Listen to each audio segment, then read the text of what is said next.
Well, I'm Wes. I'm here with Doc, and we're going to talk some Powers of X, #4, Sinister Secrets. What's going on, Doc? Not too much. Not too much. It's a very beautiful morning and get to talk about X-Men. Oh, yeah. So I know you've been thinking about Powers of 10, #4. Is it still throwing you for a loop?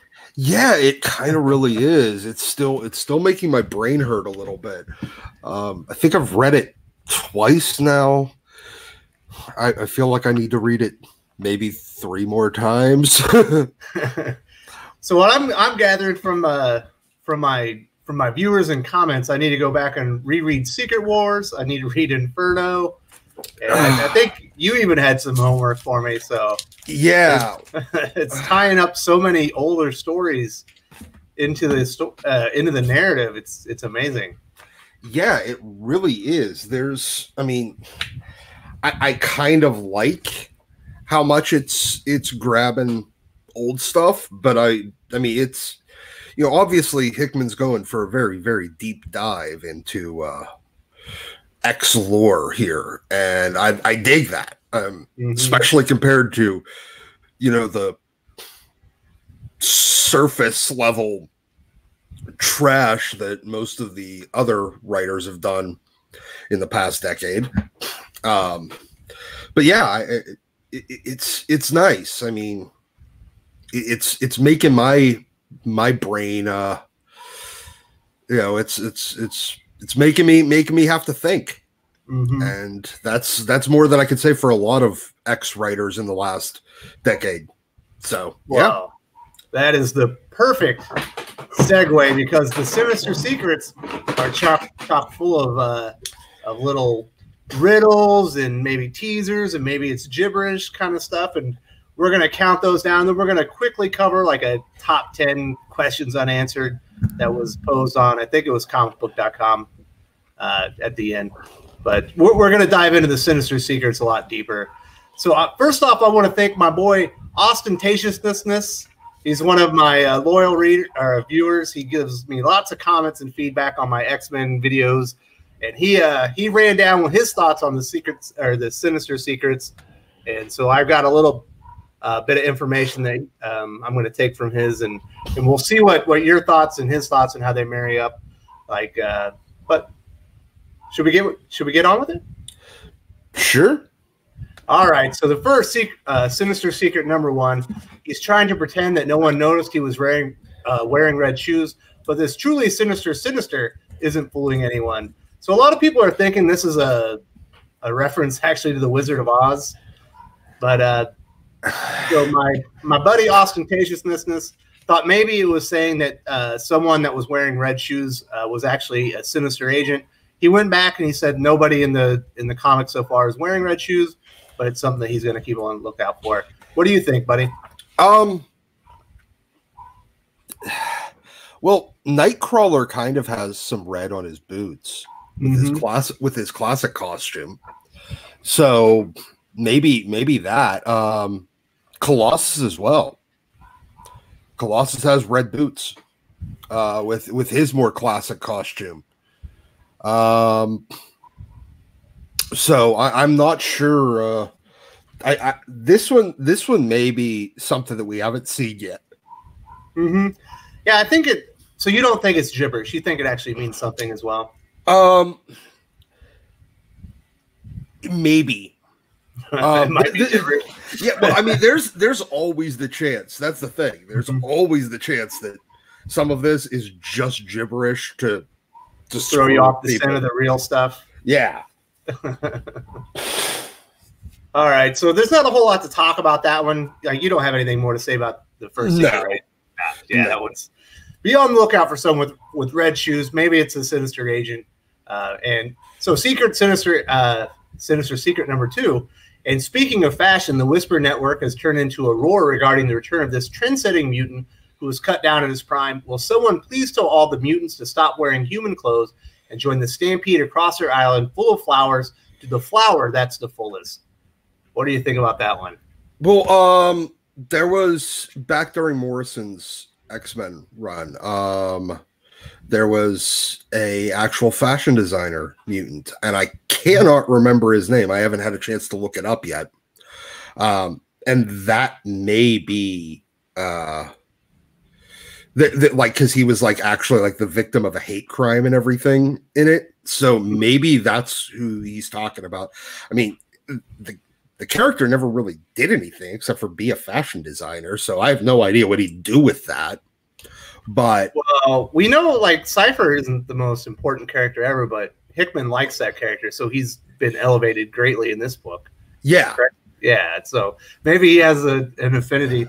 Let's see what Google says. You said it was a fashion designer mutant? Yeah.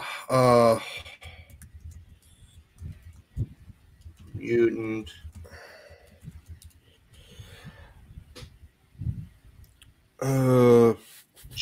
Jumbo Carnation? Yes, that would be it. Jumbo Carnation. So maybe it's Jumbo Carnation? Yeah, because it's talking about a flower. And he would be the fullest flower. Yeah, okay. Now I have, I mean, he's a Jumbo Carnation. Yeah. So now whether or not, but this is a character that literally existed just to get killed. During Morrison's run, he never interacted with anybody. He just stood there, like he got introduced in the panel. He died. So I don't know what they'd necessarily do with it, except for, hey, look, I recognize that this may be just Hickman saying, hey, look, I remember this character, because it says he's turned into a roar regarding the return of this trend-setting mutant. So we might be seeing Jumbo Carnation in the future of Jonathan Hickman's X-Men. Yeah, I just have no idea what that would actually matter, though. Maybe he's a Sinister agent. Yeah. No, got to be somebody more important. Yeah. All right, so we do think that one's Jumbo Carnation. I mean, yeah. So now we kind of need to move on to number 3, because I think that one's definitely solved. So I thought 3 was talking about Wanda Maximoff, because they were talking about the Pretender and everything, but it's not talking about her. I was set straight. So it's talking about Madeline. Yeah. Years ago, a deceased redhead Pretender made a pact with the devil. When she passed on, most believed that any secret she had went with her to the grave. Won't everyone be surprised when they find out not only is this not true, but she left behind a whole lot more than secrets. So we're talking about Madeline Pryor. We're talking about the Inferno storyline.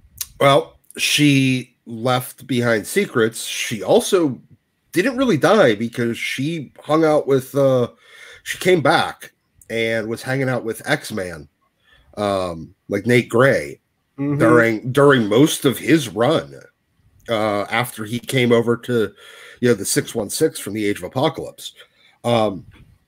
As for what she left behind beyond secrets, she's Cable's mom.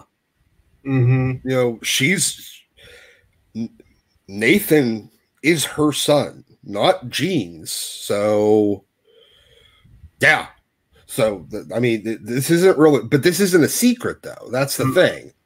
So unless she had another kid, or unless she gave birth to twins that somehow nobody knows about, because everybody that was there when she gave birth. So my buddy, his theory was that there's another child. Yeah, but literally everyone, like the entire team, was there when she gave birth. So did she have another kid in the time where she was never pregnant? Hey, maybe Cable zoomed back in time and stole the baby before anyone saw him and went right back to the future. I don't know. Maybe. I mean, I guess they got to do something with him with Fallen Angels. But I think that's just his disappointment in kind of failing his, because like the X-Force run that just finished with Ed Brisson, he started off as, I'm replacing Cable because Cable forgot his job of protecting the time stream. And then the first run that he's in, he forgets his job of protecting the time stream. So he kind of failed in his own mission too in his first run. Yep. So I will say to Dr. Vankman, this is not a Candygate stream, but we are definitely Team Gummy Bears. And Euodias Lee has a question, Doc. Can you answer this? What is the best book written by Hickman before X-Men? I'd actually have to go with S.H.I.E.L.D. Everyone likes that one a lot. I really like S.H.I.E.L.D. He made S.H.I.E.L.D. awesome. Yeah, because I wasn't a huge fan of his Avengers and New Avengers, and I never read his Fantastic Four, so I have no idea on that one. But yeah, excuse me, S.H.I.E.L.D. I really like. And if you're looking for something outside of Marvel, my recommendation yesterday was the Black Monday Murders by Image Comics, which is amazing. And if you like the stuff in this X-Men, like with the symbols and languages and stuff, it takes it to another level in that book, and it's really cool. There's a lot of symbolism. We have another question, or we have a theory. Sinister took a peek in Xavier's mind while Professor X was preoccupied with the Sinister clone with the mutant gene. This is how Sinister knew about the other timelines and Mora X. What do you think about that one, Doc? I don't think that Sinister is a strong enough telepath to, to defeat even Xavier's even if he was occupied, he wouldn't. Yeah, I don't think that he could get into Xavier's mind even when Xavier is preoccupied. But assuming he's right, I don't think. But does he know about? I don't think he knew about the other timelines. I don't think he needs to know about them. I don't think that really. If he knows about them, it hasn't been revealed. Yeah, at all. Yeah, and I think this is just a. I think this is just I don't think that matters at this point. All right, so let's go on to Sinister Secret number 4. Oh wait, Tevya asked something. Oh, what did he? I am just as wait. Does Hickman X-Men erase Avengers versus? I have no idea. I mean, I don't believe so. I think all the previous X-Men stories are filed into one of those timelines. Yeah. Now, if you mean erased by we moved on from that timeline, likely. Yes. Because it's specifically in the 8th lifetime. I know it was shown. Yeah. And they considered it the sorry guys, I'm yawning. They considered it. Remember, they talked about the AVX. That was the image with the caption of the Lost Decade. They basically because I hate AVX. I hate AVX and everything that happened after it. So was that the beginning of the end, or no? The beginning of the end was Claremont leaving. Well, no. It was honestly Brubaker and Fraction. I liked Brubaker. Brubaker's great. That's shocking. But I did not like Fraction.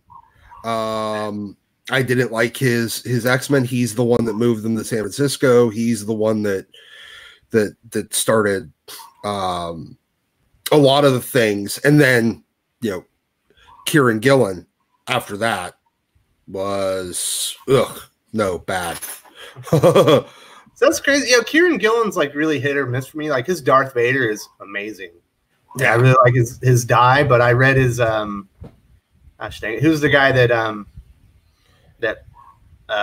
Ozymandias is designed after? Oh God. That series that just came out. Yeah. And so he's like a 50-50 writer for me. Kieran Gillen, either it's going to be really great, or I'm not going to like it at all. Yeah. Yeah, I'm not. I mean, I'm not really. I don't think I've ever read anything of his that I've actually really, really enjoyed. Yeah. Yeah. Well, if you like Star Wars, you'll like his Darth Vader a lot. So Okay. Vancouver and Admiral March Hare, thanks for showing up, and hopefully you'll catch it back on a replay. Yeah, And, sorry guys. Tevya Smolka, so like X-Men Blue and Bennis's X-Men Run were erased. That's hopefully the point. Yeah. I think most of things, I think it's gonna kind of at the end delete some stuff, but keep other stuff, and you're gonna kind of get a almost like a greatest hits album as their new discography. Yeah, so the new chronology of the X-Men will be kind of a greatest hits album. And then that stuff's just been pushed. Yeah. Pushed out the memory hole. And then we'll move on from there. Yeah, because Wilfredo Figueroa puts it best. AVX was the beginning of the Cyclops character assassination. He basically becomes kind of like a terrorist, right? Yeah. I mean, he becomes, well, I hate the whole like strongman leader, head of state Cyclops, because every time it's when they try to make their own little world, their own little nation, their own little island, and they basically try to be like, oh, this is Israel, but for mutants. That's when it always ends up going weird. Because I think a lot of the writers kind of, because they kind of create it like an Israel, but I think a lot of them are anti-Israeli. Like they're like big Palestinian, supporters. So as a result, they're kind of subconscious dislike of Israel comes out in the way that they treat it, and they treat them like they're assholes.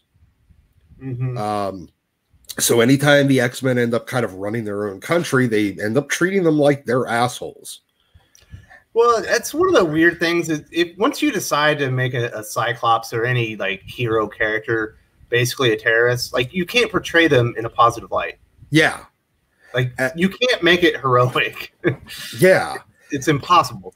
And I know that a lot of the creators have said, basically along the lines of, oh well, yeah, we can't make people like Cyclops as a hero, so we'll just make him a villain. Well, I can see that because Cyclops is always going to be second to Wolverine. Yes, he is. He will always be.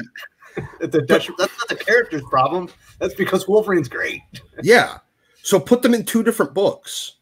Because the X-Men doesn't need a trinity the way that the Justice League kind of does and the Avengers kind of do. Because the Avengers kind of need Cap, Iron Man, and Thor to really feel like the Avengers. Unless you're doing like Cap's kooky quartet or something with like Quicksilver, Scarlet Witch, and Hercules.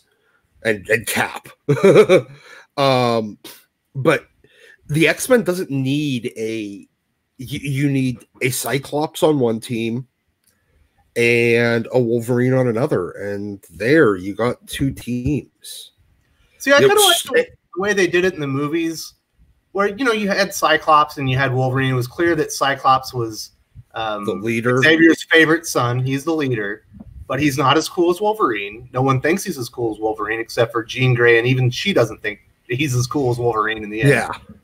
So I think they played it off well. He's the straight guy to Wolverine's, anti-hero.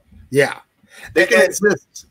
Yeah, no, they can, because, I mean, you look at, like, the first couple dozen issues of the adjectiveless run from the early 90s when they stuck Wolverine and Cyclops and Gambit, and they kind of made the blue team the cool team with a lot of the more, other than Wolverine and Cyclops, who were the two most popular, the rest of them were the coolest X-Men with Rogue and gotta be Nightcrawler, right? No, Nightcrawler was still on Excalibur at the time. But Rogue, Gambit. Yeah, Gambit's awesome. Beast. I'm trying to remember who else was on that. I think that was about it. But so you kind of had like the cool team on the blue team, and then like the more classic team with Storm and Jean and Colossus and a couple Iceman and a couple more over on the gold team. So yeah, I liked that they managed to do that kind of cool, but I think that you can do well by separating Wolverine and Cyclops. So I want to ask you something real quick. I had a great a commenter today in one of my videos. His name's Brody Thornton. Okay. I think you're going to like this one. Why aren't more reviewers mentioning Xavier's dress sense in the Cypher Krakoa Xavier fill-in scene? He's dressed exactly like Cassandra Nova in her very first full new X-Men scene when she's explaining the downsides of evolution, upside of extinction to Trask's nephew. I know I'm not the only one to notice this. This is Hickman dead on suggesting we ought to watch Xavier's tactics and perspective very, very closely, as he is directly referencing Bad News Cassie via dress, secrecy, and scope. Yeah, exactly. And I thought the exact same thing when I first saw it. I'm like, oh, it's Cassie. And I'm like, oh, maybe it's not. What's going on? But the fact that he was dressed exactly like Cassie in the beginning of, Morrison's X-Men was. So the only thing I'm thinking of is maybe there was a bit, because remember, Xavier has a body. She's a Mumadre. She doesn't have a body. They merged. That's what I'm thinking. That it's a merger between the two. And so as a result, it's kind of like a different version, because I still think that there's like an Onslaught reference in here somewhere. I think that it's leading towards an Onslaught type thing.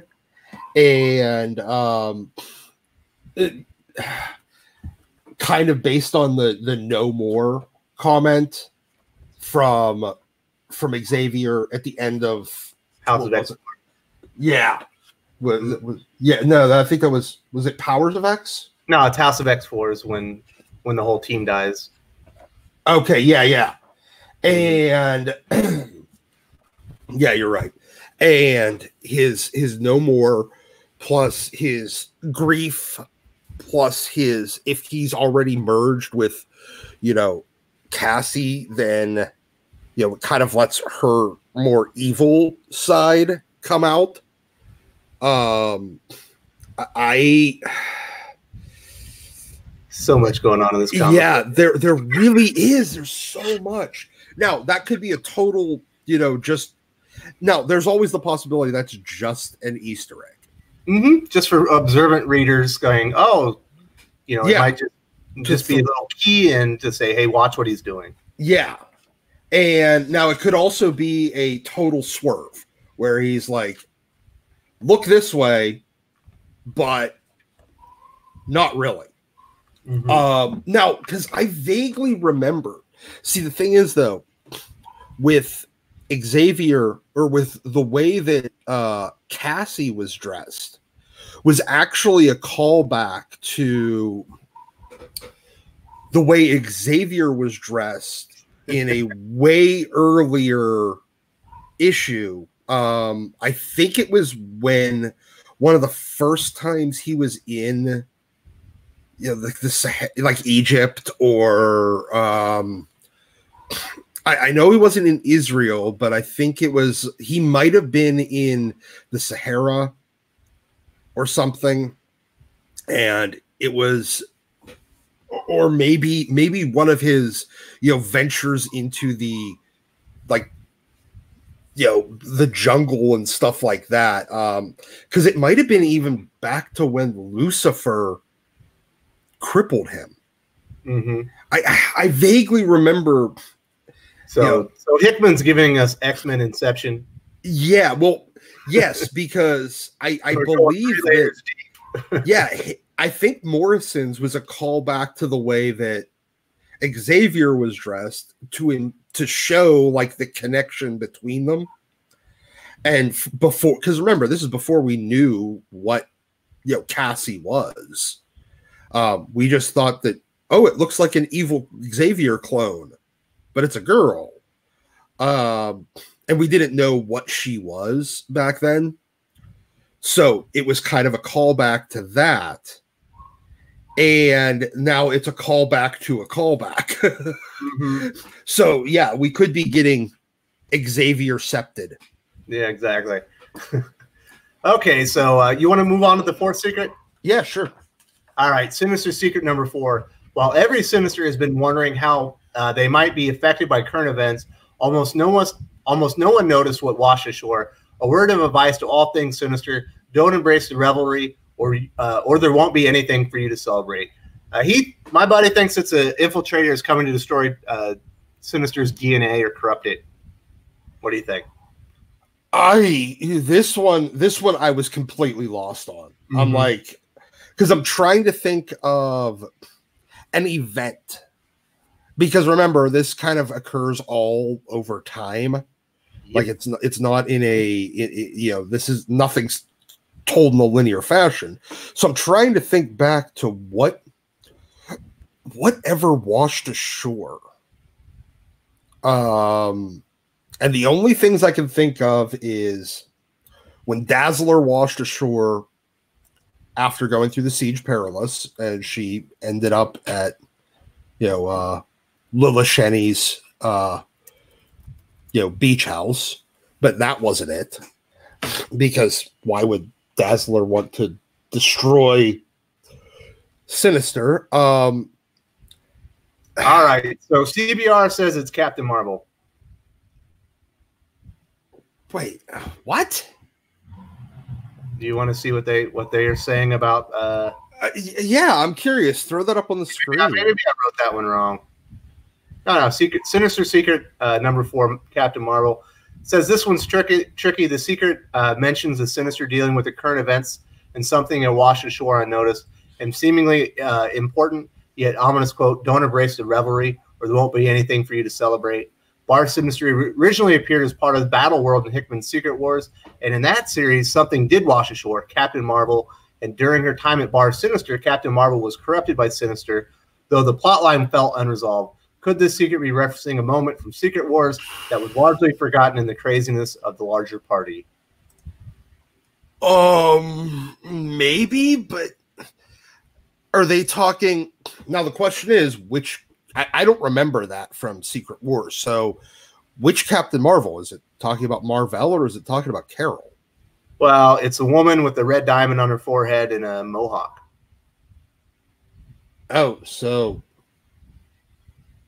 that's not Captain Marvel. That's Lady or Miss Sinister, but except for not really.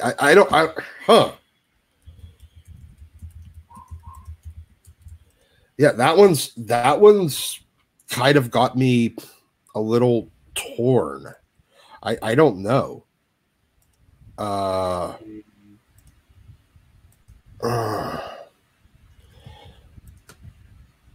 Yeah, I'm looking as well. Okay. Yeah, you guys can see it on screen. Okay, yeah, I can see it. What the hell even is that? Maybe. So did he try to clone Carol? I don't know. That's the only one that I've seen that they're trying to answer that question. I think that one's really vague. You think they're reaching? I think that's it could be legit. It could be, but maybe he's just trying to close that plot hole by, I don't know, killing it. Except for the fact that nobody cares because they're all gone. you know. Well, it feels like Secret Wars is becoming more and more important. I almost feel like I need to go back and read everything Hickman wrote in order. Yeah, but I guess, I mean, that would probably be right, but I have no idea. Mm-hmm. All right, you're not our Captain Marvel expert? Yeah, no. Well, yeah, but okay, you know what? A different website is saying that it's Thunderbird. A Thunderbird would make more sense because he's the Secret Sinister revealed. Yeah. Oh, wait, yeah.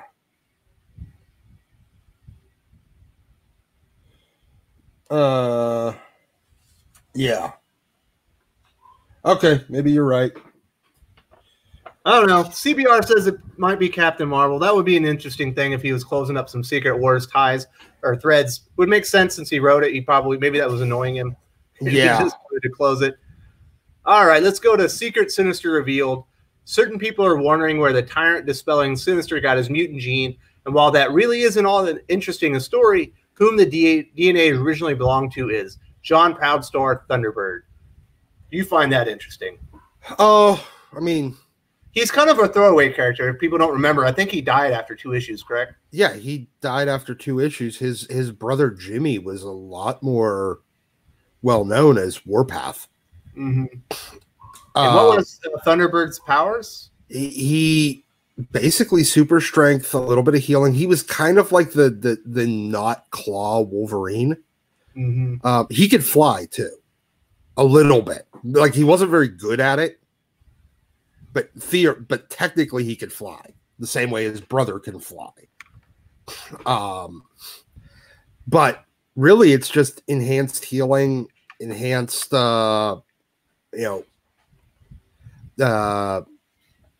enhanced strength, enhanced senses, like tracking, but it's not psychic powers. And that's the thing. Like he's, what's his name? Has psychic power. Oh, Sinister has low level telepathy, but Thunderbird didn't. So I don't know if they're suddenly changing it to, because that makes Sinister more of a mutate than a mutant. Mm-hmm. If they're suddenly Bergtown Music Group says that he couldn't fly, he could jump high. Maybe, but I know that Johnny could fly. Or I'm sorry, Jimmy can fly. Not very well, and it's limited, but he can actually fly. Mm-hmm. But okay, if you say that he couldn't fly, I mean, I'm betting this is kind of like a, Superman before and after the serials kind of thing, where he could leap tall buildings in a single bound, and now he can fly. Maybe that's what it really was, like, over time. Because I know that they made Warpath fly. Warpath was able to fly in X-Force. So, whatever.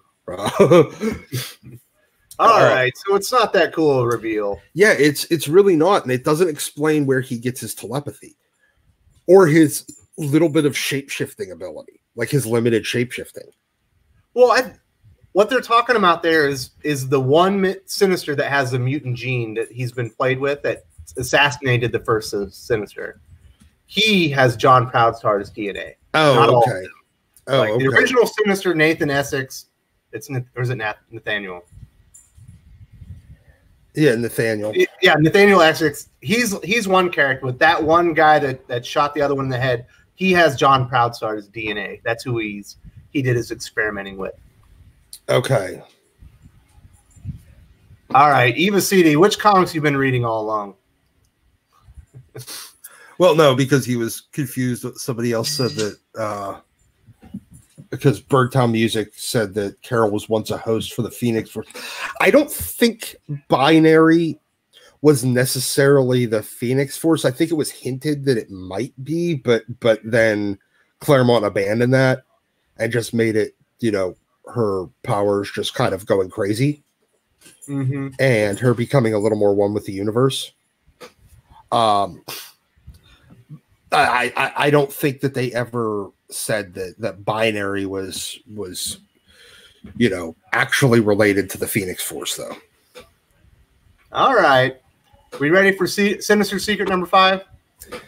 Yep, I'm ready. All right, he's the best there is at what he does. She's married with a kid. The husband knows exactly what's going on, but who is he to point the finger? He's up to much the same and more. Maybe this is just a new normal on the mutant island. Everyone thinks this is Scott and Jean. It's Scott and Jean and Logan and Emma. Well, there you go. It's pretty clear there. So not much to that one. Yeah, I don't see why that's a big secret. No, Tevya, not like Logan and Emma. I'm just saying that those are the 4 that are involved.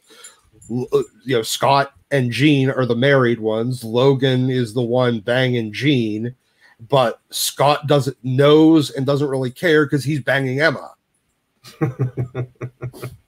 This is talking about some extramarital affairs. This is just some like straight up polyamory.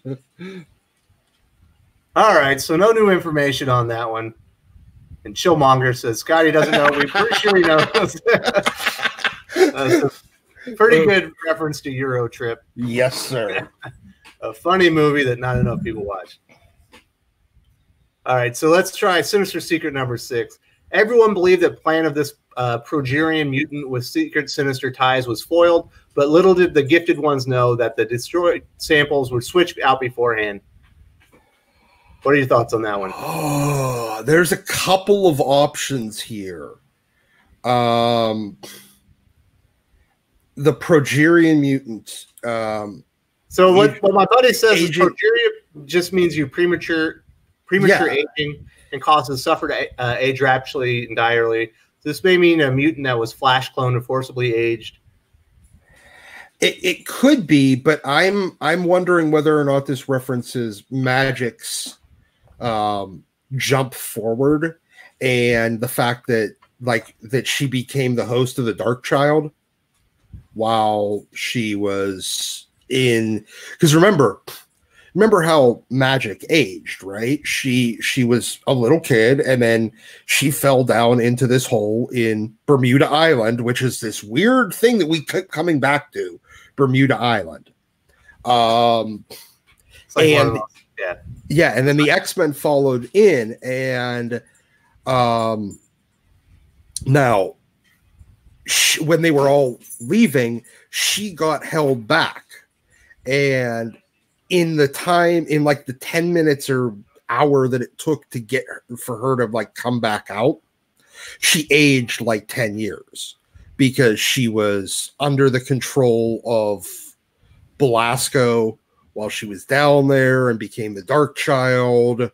And then she had, that kind of mix of where she was trying to always hold back that side of her. And so, the time went really wonky. Because it was limbo, and limbo time works really weird, and the X-Men met futures versions of themselves down there, but then they escaped, and then they never were the future versions. Who knows? It's weird and wonky. But so, she rapidly aged. There's been a number of mutants that rapidly aged. I mean, hell, Magneto was rapidly aged down by Alpha, the Ultimate Mutant, and then he was aged back up 20 years by, I think, Nanny. Because that's why he went from basically being 60 or 70 to being in his 30s. Tevya says also Wanda Maximoff. I don't think she was aged up quickly. I don't remember that part either. Yeah, I don't. I just remember their parentage being switched up. Yeah, that they screwed that with that recently, and I don't. Look, I'm gonna avoid Quicksilver and Scarlet Witch. I have a feeling that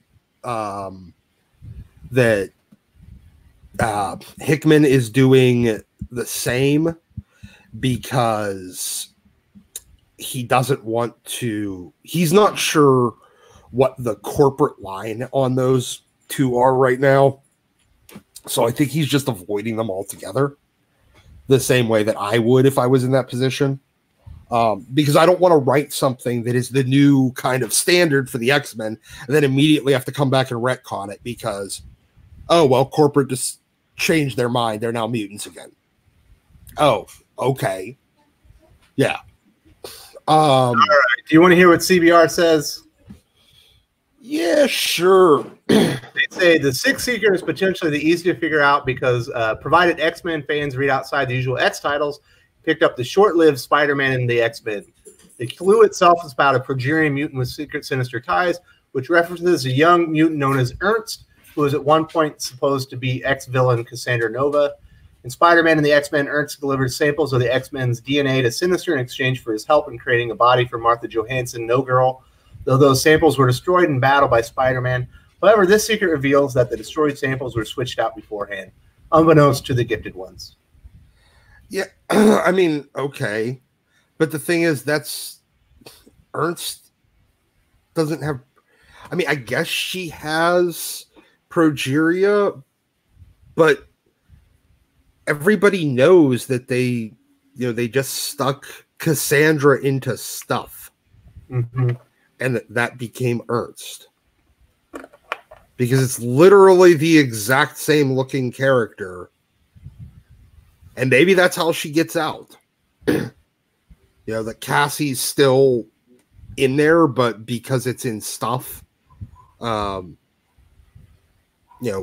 she can't really become, because she's basically like autistic as Martha, or I mean, as Ernst. I guess. All right. Yeah, sure. I'll go with it. I'll go with it. It's a definite maybe. All right. Sinister Secret 7 is one of the easier ones. Yeah. Two brothers jumped out of a plane, and for the longest time until he was discovered, many wondered if there was a third. If we told you there were more, would you believe me? Probably not. So this is talking about the Summers brothers and what's the guy? His name Vulcan? Yeah. Vulcan, and then the fact that, and now Vulcan's also on the cover of X-Men 1. So, and the fact that I think this has to do with the fact that there was a bunch of rumors and implication, like there were some implications that there were, that like Gambit may have been the third brother before Vulcan, and then I know that Fabian intended for Adam X the Extreme to be the third Summers brother, but it never came to fruition before he left the title. So yeah, that was, Adam X was supposed to be the third, so it's basically saying, well, maybe I think this is kind of a troll. More than anything. So my buddy says the third brother was killed on a mission to Krakoa, and Professor X erased all memories of him from Scott's mind. Is that correct? That's Vulcan. Yeah. Yeah. So it's Vulcan.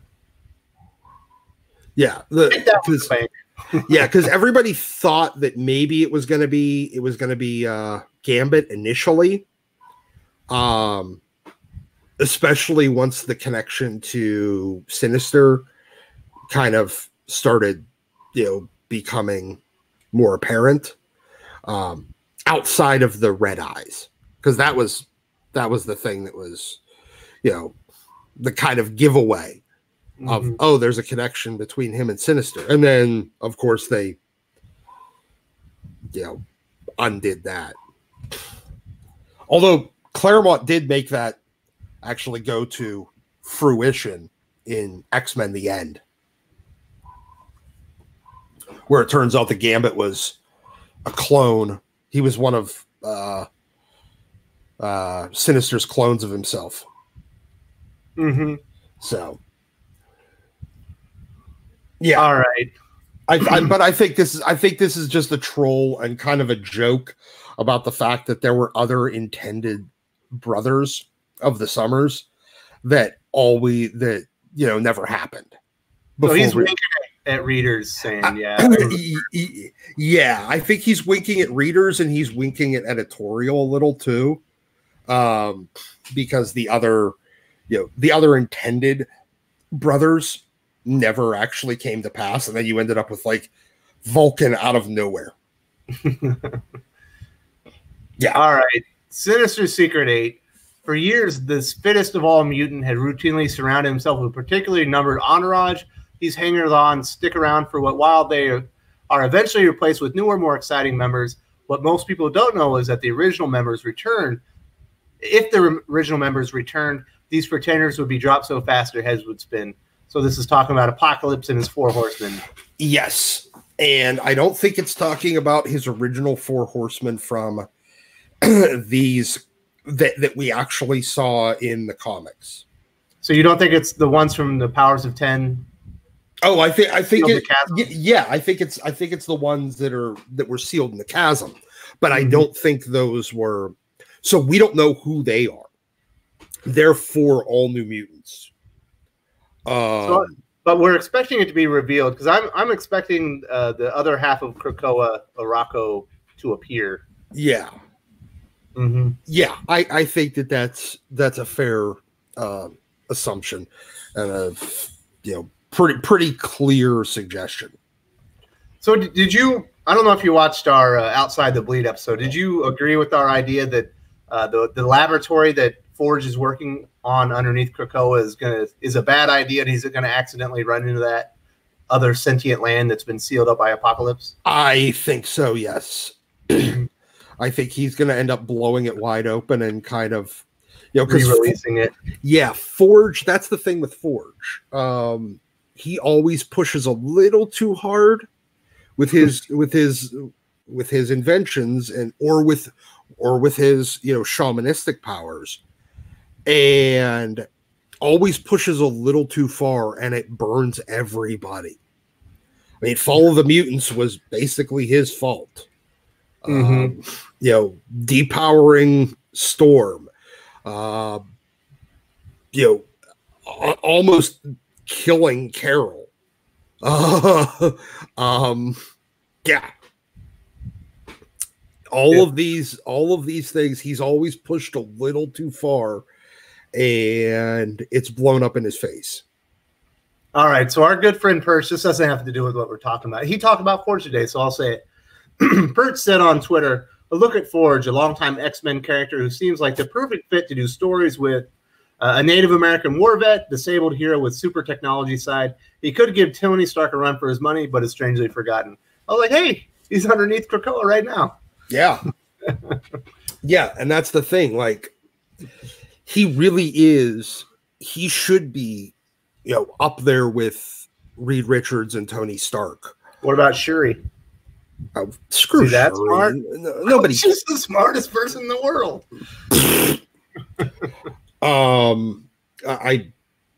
I disagree.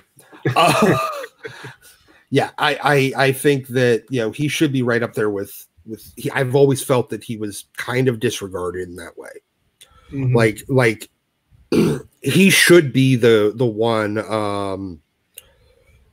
that's essentially, if Xavier's ever gone for an extended period of time, he should be the one ostensibly financing the X-Men with his inventions and patents and stuff like that. Okay, so he should be. Look, everyone in the comments section, I don't care about Moon Girl either. She doesn't count. She's dumb and the character's stupid. Stop it. Well, yeah, it's like another universe for preteens. Yeah, I'm We're not talking to you. All right, then. I'm talking to you. All right, let's move it on. All right, is it? Yeah, we're on to Sinister Secret number 9. We're making good time. They say the kids are all right, but all's not right in paradise. This non-couple couple has been apart so long, friends are expecting that when they see each other again, fireworks are going to ensue. Is the universe ready? Judging by how unprepared everyone was for what's happened so far, we kind of doubt it. What I'm thinking here, I'm almost thinking Chamber, and I doubt it's going to be Chamber and Jubilee. I think it's going to end up being Chamber and Husk. Because just died. Yeah. So when they get back together, okay, yeah, Kitty and Colossus, but they're not kids. The kids, they say the kids are all right. They're not kids. And do you want to hear what CBR thinks? Yeah, go ahead. Theirs is Xavier and Moira. I don't agree with that one. No. No.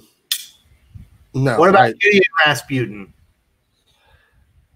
Kitty. Wait, who? Colossus. Oh yeah, Kitty and Colossus, but they're not kids. It could be. I mean, but if we're gonna not take kids as meaning literal kids, then Maddie and Scott. That would be interesting, because that would definitely cause fireworks. Yeah, and you know what? Because this is the thing that's forgotten. A lot of and it might actually connect why it might, because I have a sneaking suspicion Madeline is going to be the big important thing in a lot of these. What's that? Not Moira. No, I think Moira. She's just mostly a device. Yeah, I think Moira is more of a plot device, and I think that the big bad ends up being Madeline. And the reason why is because there's a couple of things here that reference Maddie.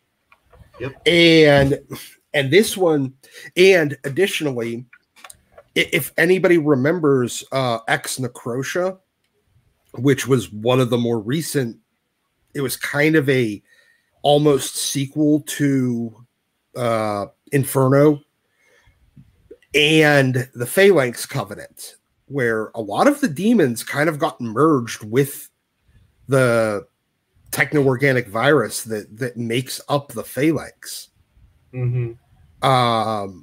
So I'm wondering whether or not this has a lot to do with Maddie.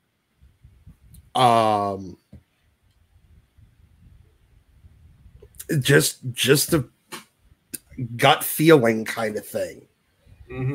And if she comes back, her and Scott getting back together would definitely cause fireworks. Oh yeah. All right, so I just want to say to Thor 2012, we actually talked about the John Proudstar, like what makes that interesting, and we couldn't think of really much. Like, it seemed like a pretty odd choice. Yeah, except for the fact that he's dead, which might mean that although that the interesting thing about that, you know what? Now that I think about it, is that maybe that means he has his body, and they can bring and they can his DNA. Yeah, and no, not necessarily, because he could have just found a blood spatter of him, and that would get his DNA. But yeah, if he has John's body, then maybe we bring back John Proudstar, because he's like basically the only X-Man that's never come back. I mean, so that's interesting. It's probably time then. Yeah. Yeah, I think almost all the other X-Men have come back at some point except for John. All right, so are we going to move on to the next one, or you want to talk about the couple anymore? No, All let's go on. Sinister secrets revealed.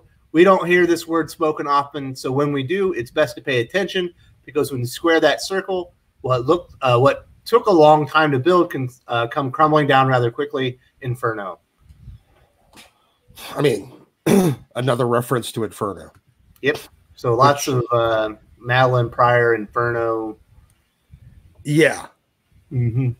She's definitely going to be a major player in all this. Yeah, I think so. Because that's at least the third reference, right? Yeah, that's at least the third reference to Maddie or Inferno or the kids. I mean, well, that's also, somebody pointed out the kids may refer to Cable and Nate. X-Man and Cable. Yep. Especially since they're again back to being kids, because you have, tween Cable and maybe 20-year-old Nate.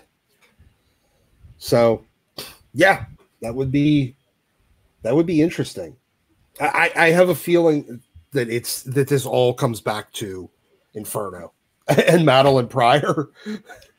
All right, so if we have viewers that are on the channel that didn't get your recommendation yesterday and they want to check out Inferno, where do they need to go for that? Let's see. It would have been X Factor 36 through 39 and Uncanny X-Men. I think it was like 250. I'm checking right now. Hold on one second. It was. Jonathan Hickman wants you to do your homework to understand this story fully. Yeah, exactly. Uncanny X-Men 239 through 243. So it was only an X-Men X Factor crossover, but there's about 10 issues total. Uncanny 239 is kind of a prologue issue. It's not an actual part of Inferno, but it's a direct lead in and has a lot of backstory on Sinister and everything from at the time. And honestly, it was a great story with the X-Men kind of fighting from becoming demonically controlled and all that stuff. And if you want to go back even further, there was a lot of hints of this stuff going back as far as the early 220s, probably 223, 224 was about when you first started seeing little hints here and there of what was to come, with like a mailbox becoming demonic. Like, remember like the old mailboxes that you'd have like on the street corner, and like somebody would go to put some mail into it, and like the mail drop off things, and it would suddenly come alive and eat him. It kind of reminded me of Ghostbusters. Well, it had this like very Ghostbusters vibe. You ever see the movie Rubber? It's about a sentient tire that turns into a mass murderer. Yes. So weird. Oh Jesus, yes. I've seen that. I totally forgot that I've ever seen. And then as soon as you mentioned it, I'm like, oh God, yes, I saw that. It was so terrible and so brilliant and so weird. Awesome. You gotta watch it. yes. But yeah, I think if you basically, Johnson's got a point here. Let's see. It said couple, not couple. Well, I mean, Scott and Maddie were together and now they're not. They're a couple, not couple. I mean, it could be, or the two brothers, or a couple of brothers that aren't, obviously not a couple. I don't know.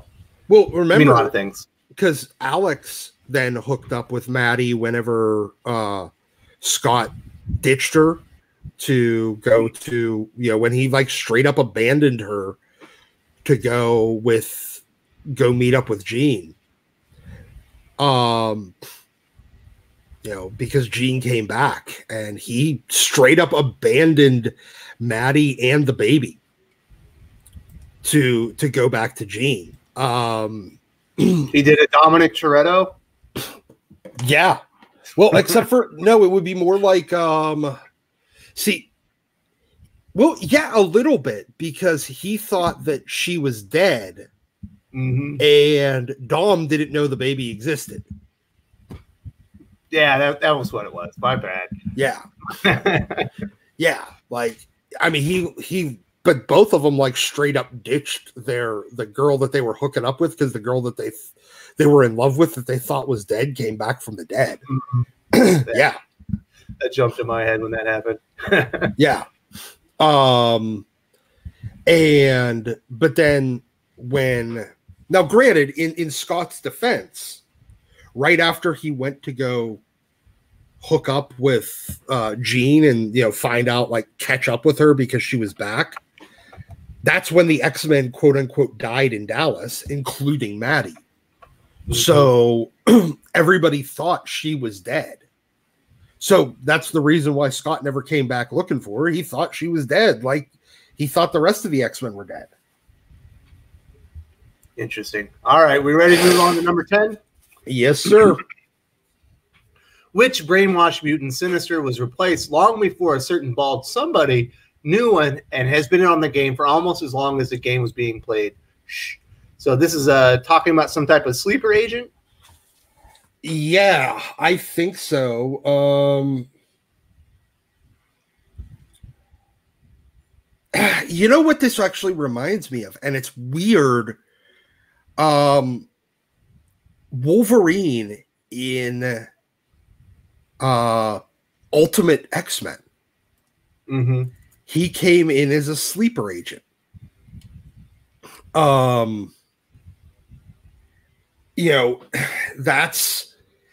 That's the thing. Like, Wolverine came in as a sleeper agent from Magneto and then decided to become an X-Man.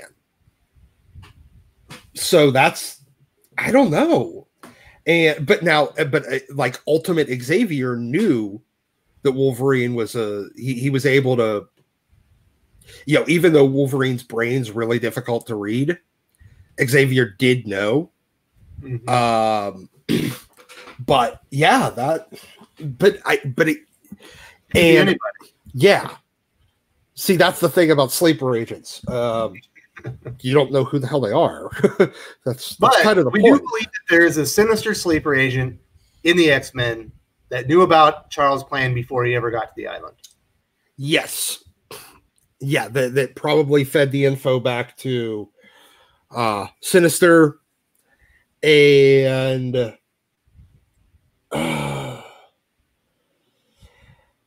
so that's the thing that about Powers of 10 number 4, I think is just a terrible idea, because so mostly Charles had been, he made Magneto a full partner. He gave him all of his information, but he's trying to manipulate Mr. Sinister. And it's just a terrible idea. Yeah, I have a feeling that's going to blow up right in his goddamn face. Like, yes, he's going to eat it in the end. Yeah, he's the guy that you don't actually try to use to your own benefit. No, because he's the guy that always, he's the guy that if you need to work with, you just wait until it's a matter of time. Oh, you know what? Bergtown Music put up good point. Mystique was up to something as soon as they ported into the mother mold. Yeah, she said she got lost. Yeah. But it's Mystique, so she could always be a sleeper agent. She's lying. Yeah. If Mystique's talking, she's lying. So yeah, that one actually would make the most sense, but we don't know whether or not Mystique was already with Xavier and and Magneto at the point where they went to visit Sinister. So, oh, excuse me. It's all interesting, man. So, yeah, it's exciting. I want to know who this person is. I want to know how much Sinister knows. Yeah, exactly. I want to know what I mean.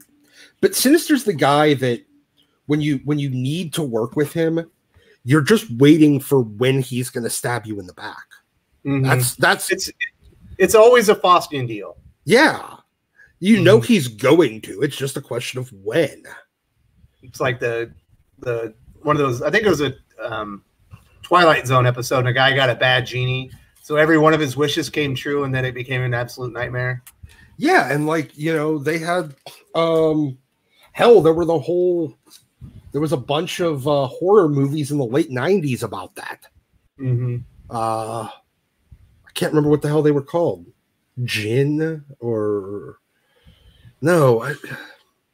There's one in the Philippines called Feng Shui.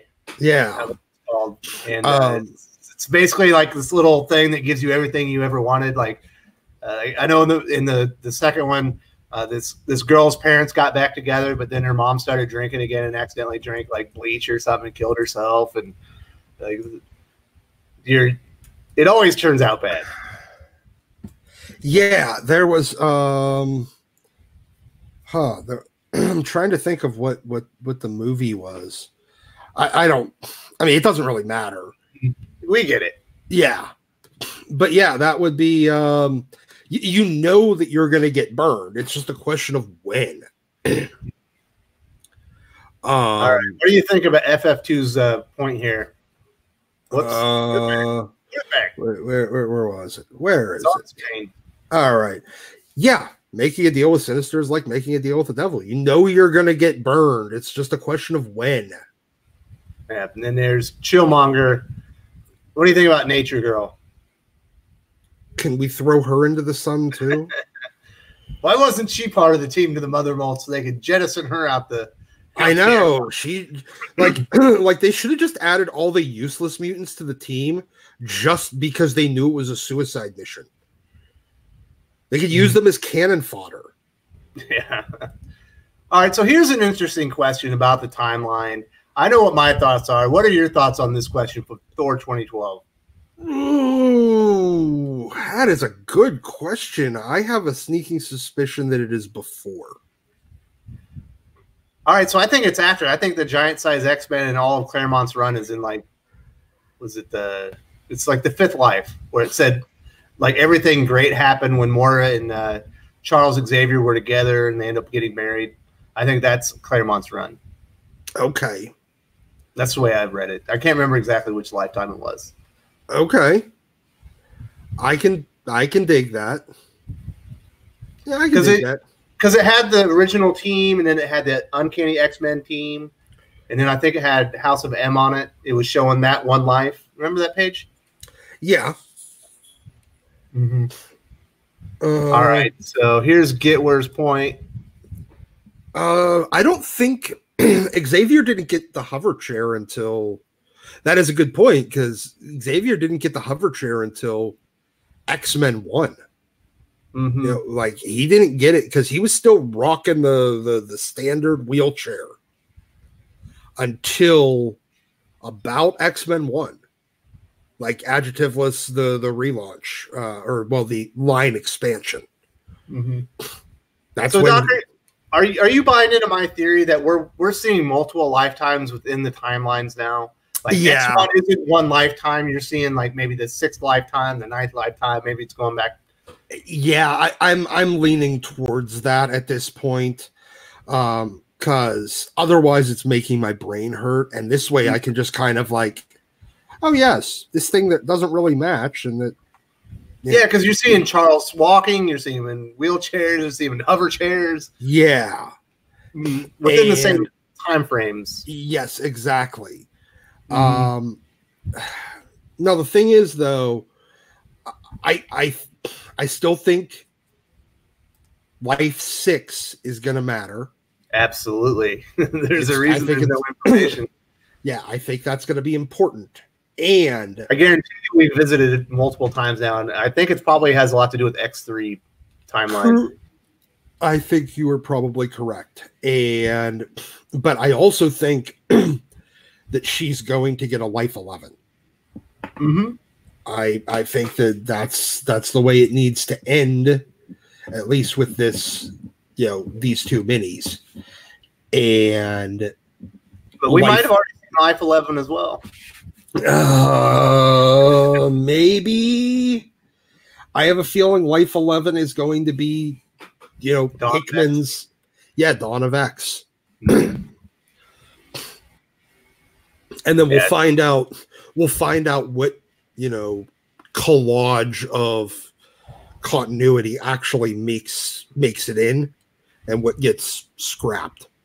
I would love for that Life Some More X timeline to have the runs. This is contained in here. This one's contained in here. You know what I mean?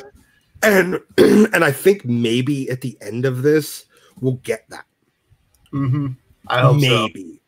So. Yeah, maybe. I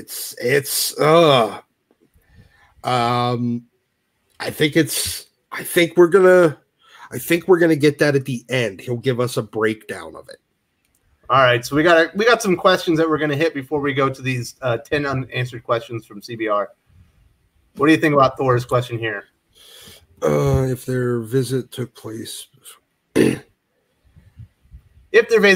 before giant-sized X-Men, then would Sinister have access to Wolverine's DNA? If after then any of the clone Wolverines would be without adamantium, right? I thought the same thing. Well, I mean, the adamantium, it doesn't really matter, actually, because the adamantium's not part of his DNA. No, I think it matters because adamantium is supposedly super duper rare and he can't find anymore, right? Isn't that the rumor? Well, yeah. Well, I mean, it's super duper rare and it's very, very hard to work with. Its ore is very difficult to handle. Once you melt it, you can never do it again. Yes, exactly. So, yes, if it took place before giant-sized X-Men, Sinister wouldn't have access to Wolverine's DNA through the X-Men, but he would still be able to get it through Alpha Flight. I mean, he was still working for Department H. So he did, it's not like Wolverine appeared at that point. He already existed in that timeline. So, but as for the adamantium side, that wouldn't really affect anything. Mm-hmm. The clones of Wolverine would automatically have no adamantium. Yeah, unless they added. Yeah, unless he found somebody that could, add adamantium. It's the reason why X-23 doesn't have an adamantium skeleton for two reasons. One, they weren't able to get enough adamantium to cover her skeleton. And two, they were really only able to get enough to cover her claws. Mm-hmm. So, yeah. All right. So, what do you think of Chillmonger? He thinks Life 11 is the Marvel we've always been reading. It's the 616. That's the way that I started this. That was the opinion that I had when I started this whole thing. That yes. What we've always read is like everything up to this is leading to the decisions that, and that her Life 11 is her basically copying a lot of her 10th life and realizing a couple of things she needs to change. Mm-hmm. That's still kind of my feeling. That was my feeling when we started. But at the same time, honestly, it could be something wholly new, and that's the weird thing. Mm-hmm. That would totally impact all of Marvel, unless they wanted to have like the old 616 in Marvel, and then this new X-Men universe that Hickman can do whatever he wants in. Yeah, and that would be cool. But it would kind of relegate everything in that one meaningless because it would all end. Yeah. And honestly, I really don't care.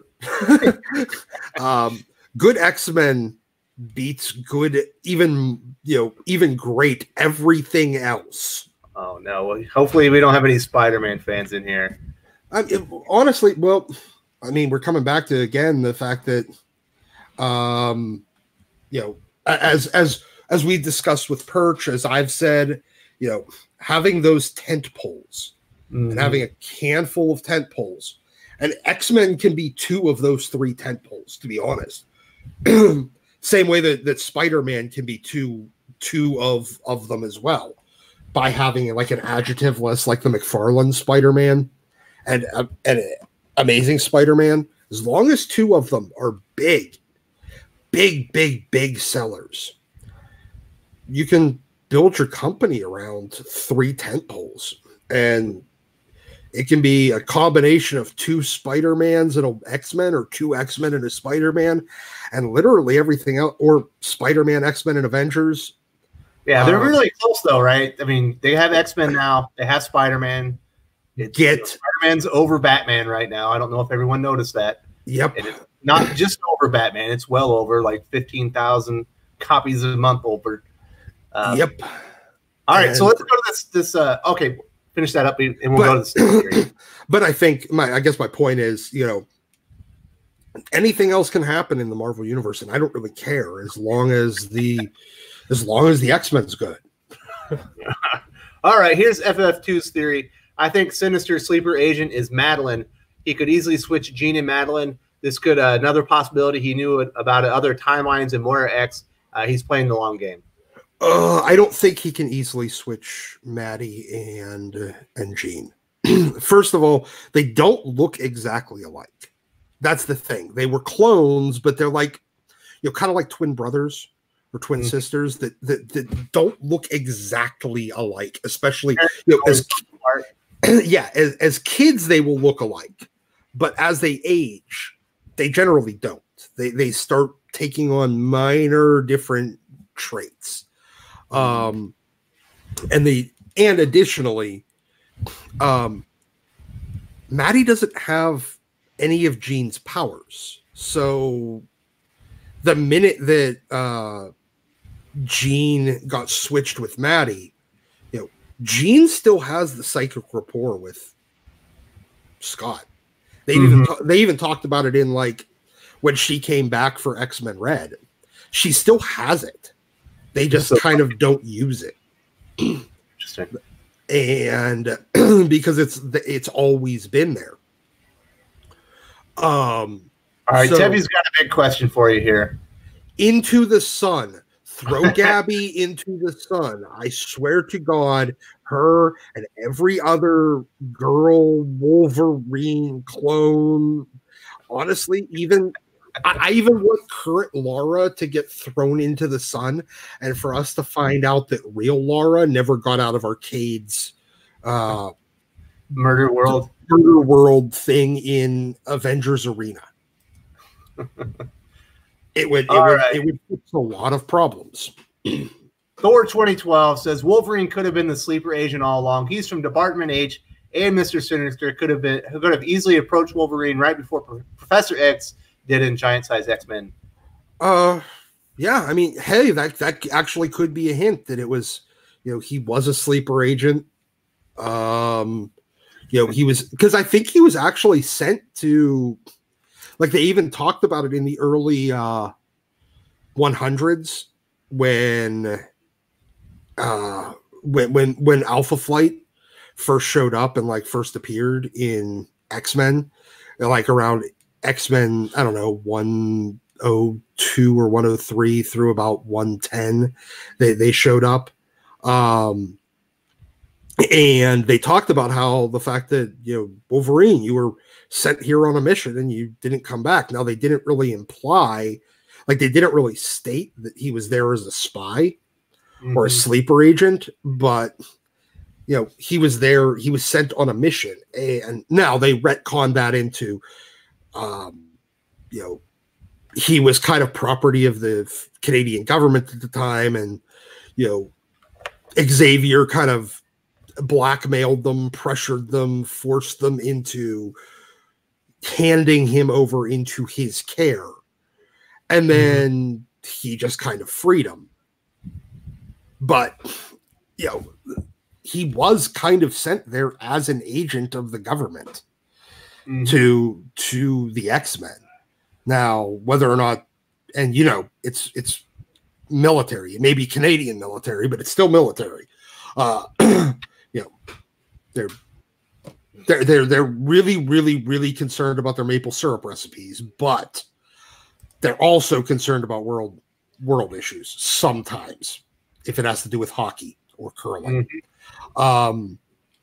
So, you know, they could have sent him down there as a spy. More than likely they did. More than likely they wanted him to spy for them, as like his second. Yes, Chillmonger, I know you guys are Canadian. I'm just making fun of you guys for being America's hat. No,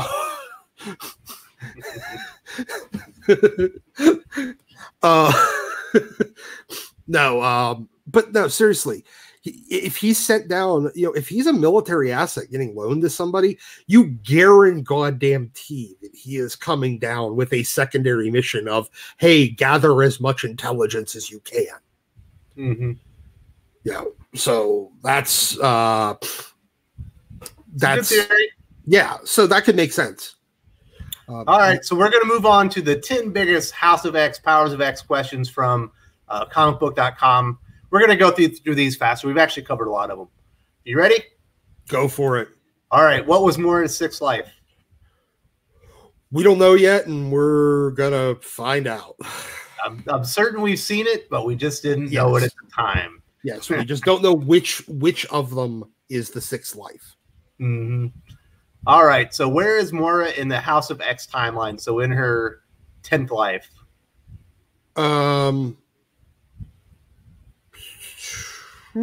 That's you mean as in like the current? Is she on Krakoa? Is she being held in some type of like that tumor so people don't know where she is? I'm betting she's in the tumor.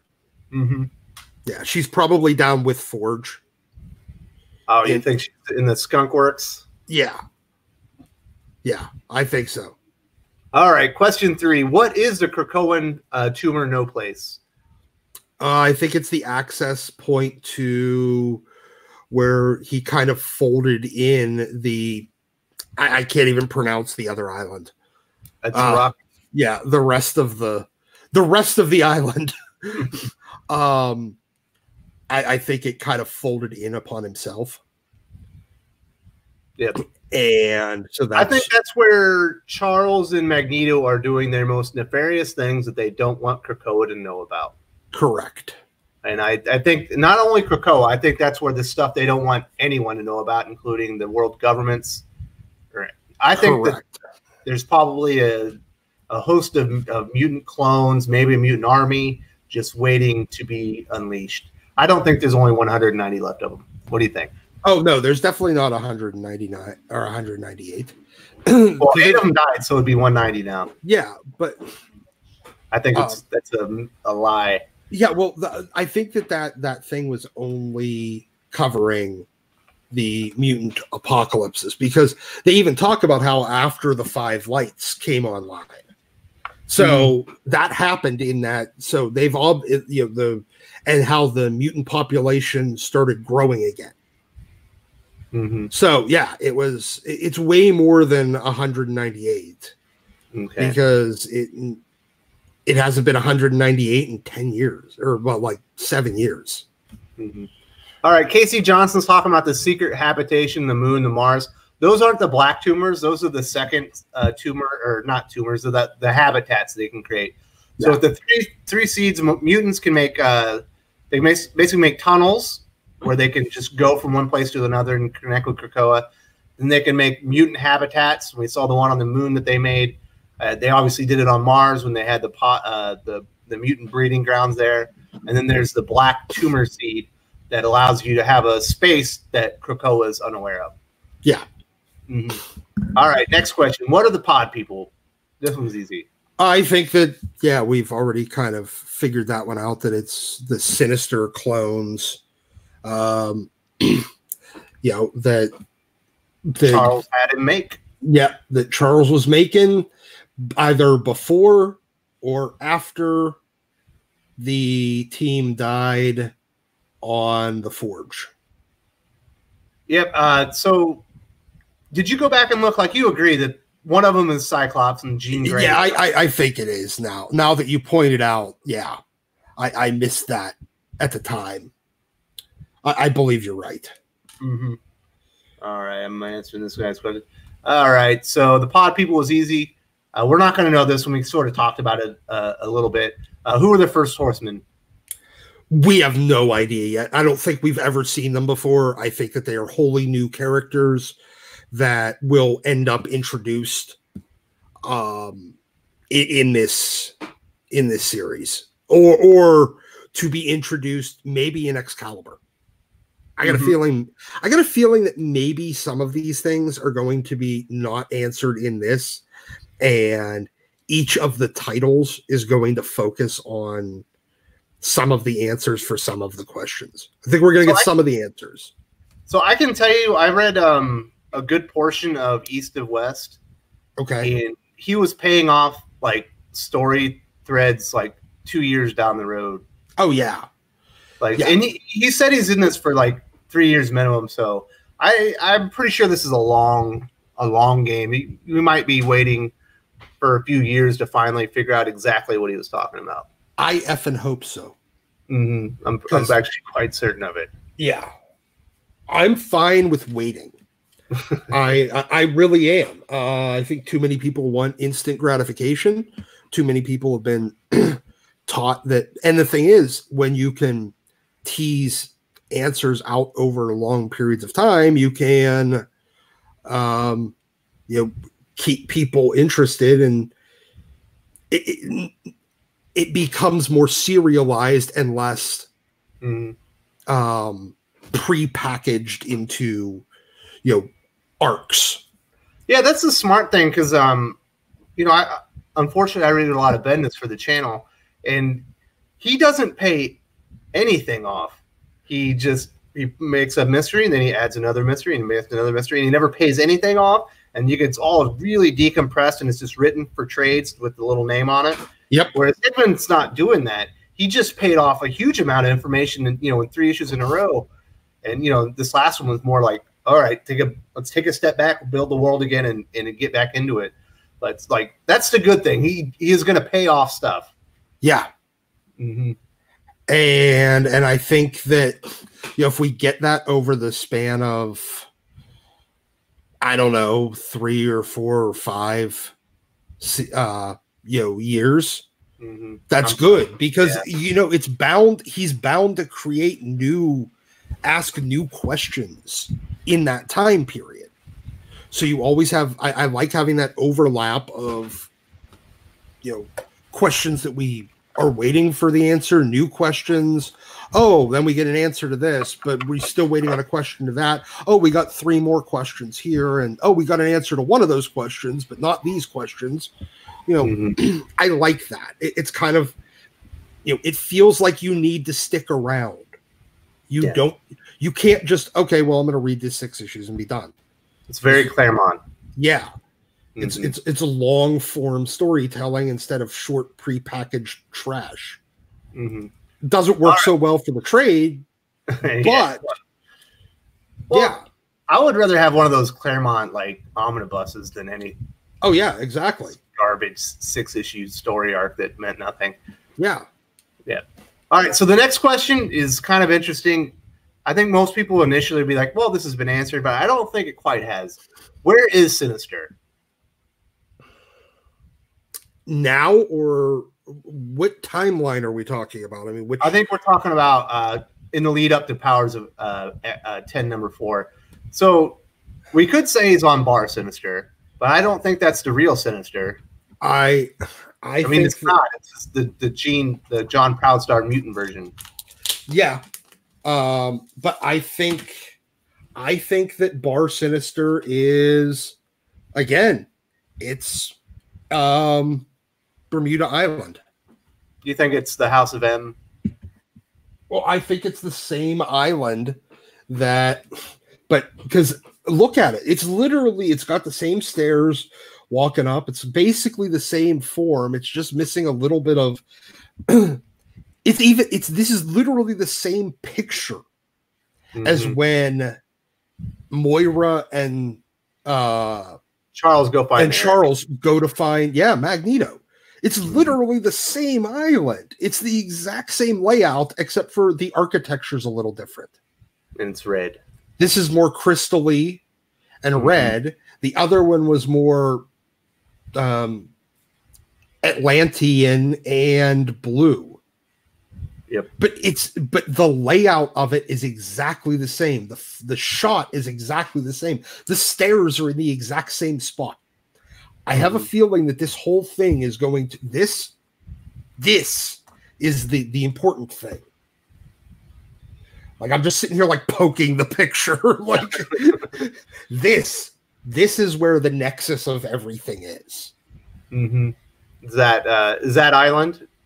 Yeah, it's the Bermuda Islands / Bar Sinister / it might even be the access point into whatever I can't pronounce the island, the split island, whatever. It's like Morocco. Yeah, hold on. Hold on. I'm looking at it right now. Okara. Oh no, we were Okara. Yeah, Okara was the main one, and then it became Krakoa and Morocco. Morocco.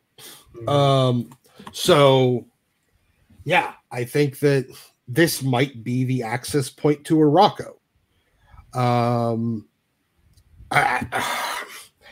got a feeling that there's some connection there.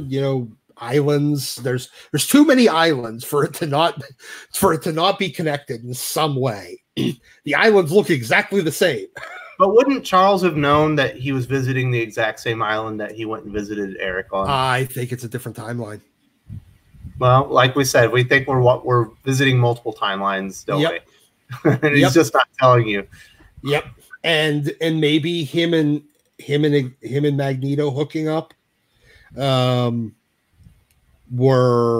happened in a different place in this timeline.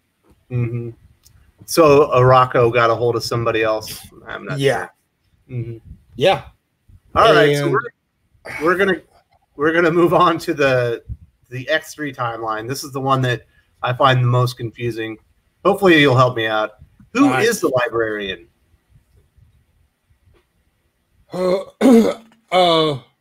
Wait, I don't even know what the hell isn't that just the little mini floating?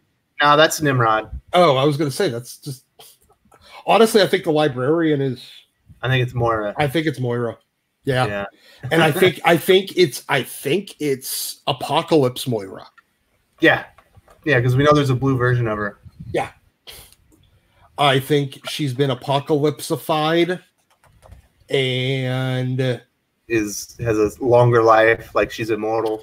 Yeah, she's essentially immortal, but she still ages a little bit.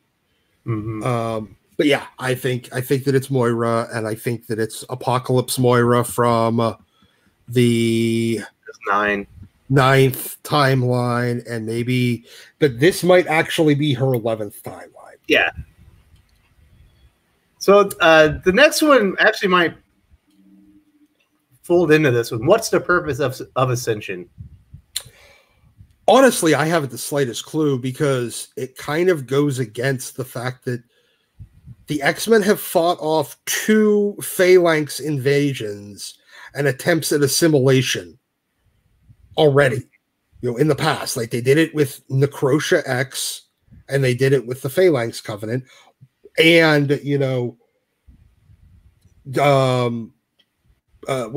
Cable has spent his entire life fighting off the same techno-organic virus. Mm-hmm. And the same one that has Cypher, at least bonded with him, correct? Well, that one's actually, I think, Warlock. Yeah, but Warlock is part of the Phalanx. Well, yes, Warlock is part of the Phalanx, but he is actually a mutant Phalanx because he is an individual. Okay, that's why he had to leave. Yeah, that's why. I mean, his dad, the Magus,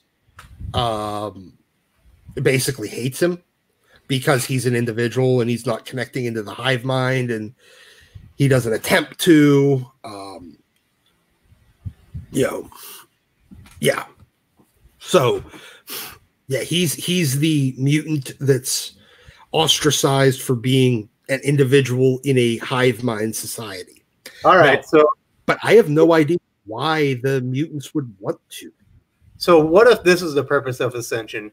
Eventually, the phalanx always destroys them. So they need Moira in this last lifetime to ascend into the phalanx and find out how to destroy them and go back and prepare for that, actually. Actually, that's a really reasonable. Oh, I like that. Oh, that's some 4-dimensional chess there, brother. Mm-hmm. Yeah, I like that. I like that at all. Oh, yes. I that is my new official stance on it. You won.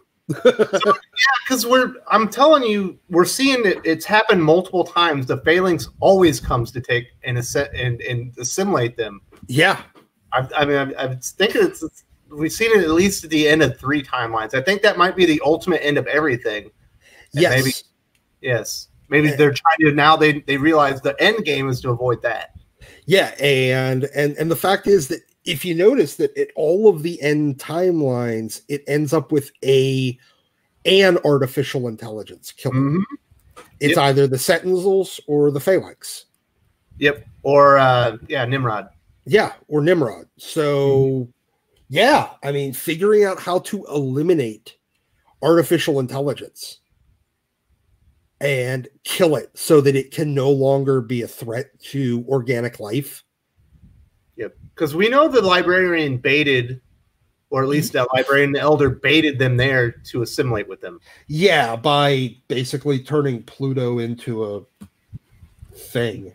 It's a world mind. Yeah, world mind or something like that. They literally like terraformed the solar system to try to bait them here and get them to let them join in and not just be assimilated, but actually be accepted. Mm-hmm. Yeah, that would. Oh, that is brilliant. I love it. Also, I've had a lot of people tell me that they think the X3 timeline stuff is on Nimuru and not actually on Earth. I thought it was on Earth because the Tower of Nimrod is still there. Wait.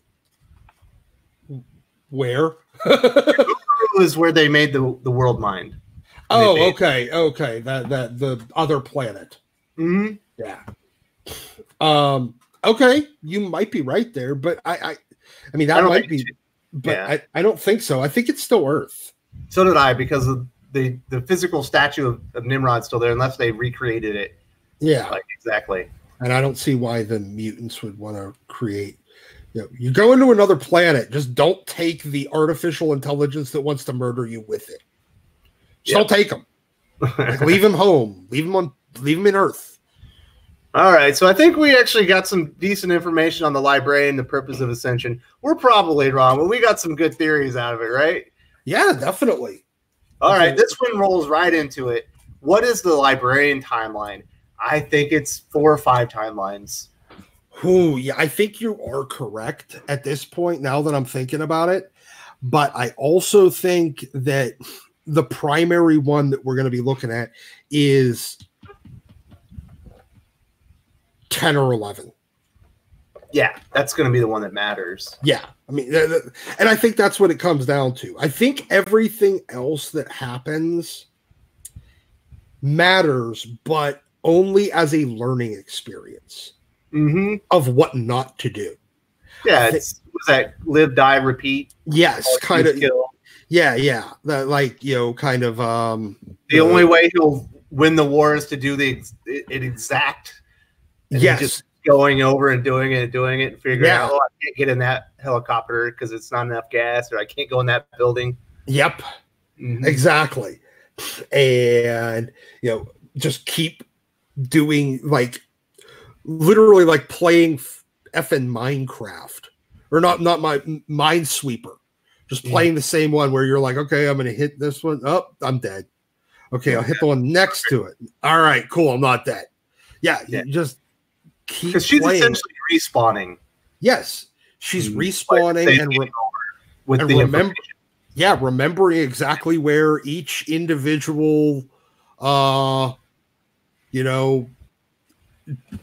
demon or enemy or thing that can blow up in her face. Now, let me tell you, trying to remember every single individual step and thing that you say and place you go and the timing of it and doing it exactly the same every time. Oh, that would be painful. Well, if she bought the wrong kind of bubble gum the next time, that could potentially throw everything off. Exactly. Exactly. And she doesn't have infinite lives. We know that because Destiny told her that. Yeah. Like, you have 11 attempts to do this right. Yeah, so she's just got to make sure she gets the broad strokes pretty close. And I think she's been going for big chances, like big changes each time. And I think her 10th to her 11th life is going to be the only time where she basically tries to repeat everything, but only change one or two things. So we think maybe in her 6th life is the one where she actually realizes that the phalanx are the ultimate enemy. Yes. Yeah. So this may be this actually. Oh, you know what? So this may be the her 11th life. Like, as the librarian, she may be it may be her 11th life. Hell, for all we know, that she got. I think she might have seen the ultimate thing, and then she had like 3 or 4 lives that, all right, I need to do this, this, and this, and okay, we solved that. Now I need to get to this point. Yes. And figure that problem out last. Yep. And because she can't get to the ascension part without Nimrod destroying everything, right? Correct. I think so. Because they need to be able to turn that planet into the thing, and then they need to know how to stop Nimrod from ever happening, and then they need to know how to thwart the phalanx or be prepared for them when they arrive. Yeah, and she doesn't have a lot of lives left to to figure it out. So she's got to do it right. All right. Yeah. We ready for the last question? I'm ready. All right. We sort of covered this, so we'll wrap it up with what's up with Professor X? It's not really Professor X. I mean, I think that's pretty clear at this point. And for people that just showed up or weren't here for the beginning of it, who is it because of the dress? Yeah, it's probably Cassie. Probably Cassandra Nova Xavier, and probably a merger of the two beings. Like they've, and he might kind of onslaught out as eventually as being kind of a merger of the good and bad, except for this time it's not Magneto's bad, it's his own Muad'Dib's bad. So yeah, I think it may be kind of onslaughting out. But I think it's a merger of Cassandra Xavier and so the real Charles. Xavier isn't like waiting somewhere for everything to work out. He's being used. Yeah, I don't think so. I think he merged because Xavier's never really been. He's not like he's not perfect. He's not like the greatest guy. He's done some really shitty stuff. Mm-hmm. So, you think it's Legion? No, I don't think it's Legion. I think he's done a lot of really crappy stuff, but this is just him, so that they can kind of say that, well, it's Cassandra's influence in him that's made him do all the other stuff. Mm-hmm. Oh, wait, the son with him and Raven. Oh no. Honestly, the best thing they could do is pretend Battle of the Atom never happened. Because look, you the last thing we needed was 3 different time periods of X-Men all at the same time, with original 5, current, and then future.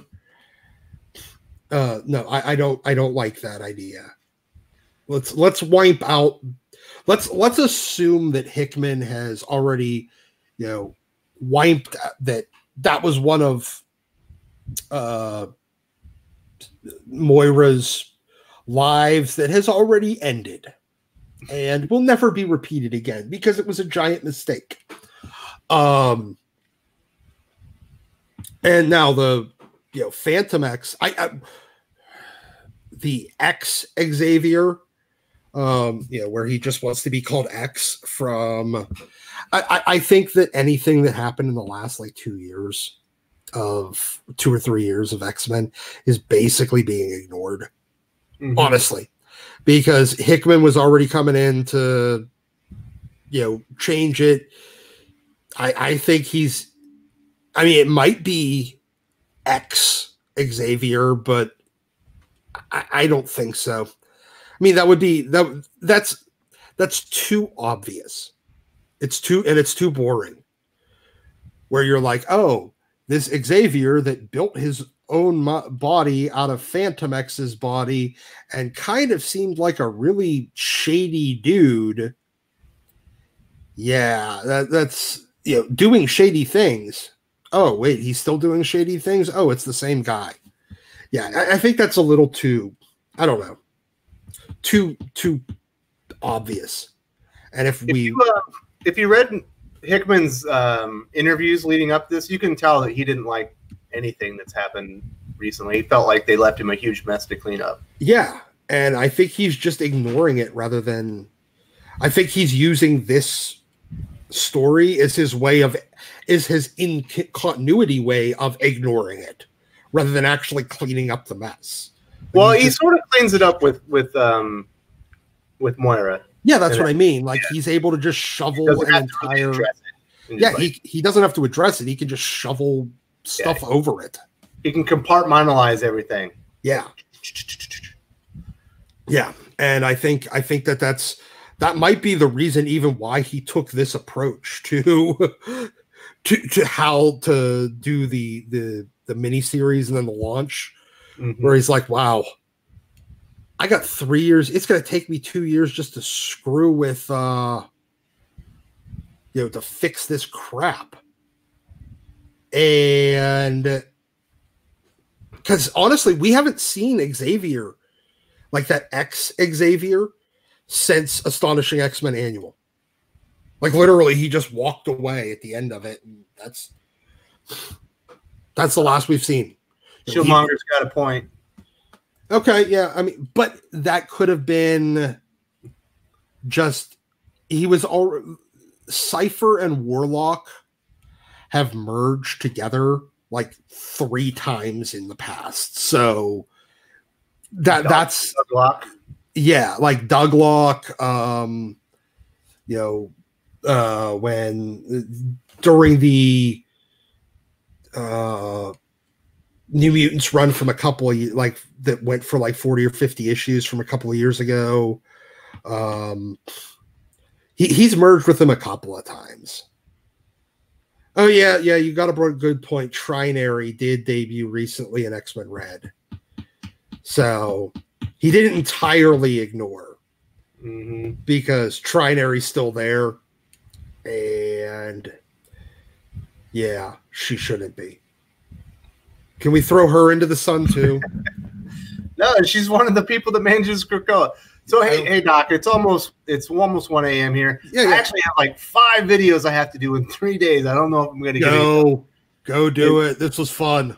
Yeah, thank you so much for joining us. We had a great time. Sorry for being so late. It's fine. But I think we covered a lot of ground, and that was like some really in-depth stuff. If you want a shorter version of this, Outside the Bleed is Up. It was with me and Skip and Tosh, where we have a more brief House of Powers of 10, number 4 discussion about everything in that issue. If you like that, go check out that video. Thank you so much for joining us. If you haven't subscribed to the channel, please subscribe. You'll be getting great content like this and great comic reviews and everything. Doc, if people want to talk more X-Men with you off the channel, where can they find you? Just hit me up on Twitter. It's @ScienceJesus. I'm always ready to talk X-Men. Dude loves to talk X-Men, and he loves to get never mind. We won't even get into that. He loves to talk X-Men, people. And you can follow me on Twitter as well, @Wes_from_TC. Thank you guys so much for joining us. We had a great time. Salamat po, and I'm out. Later, y'all. It's time to dance.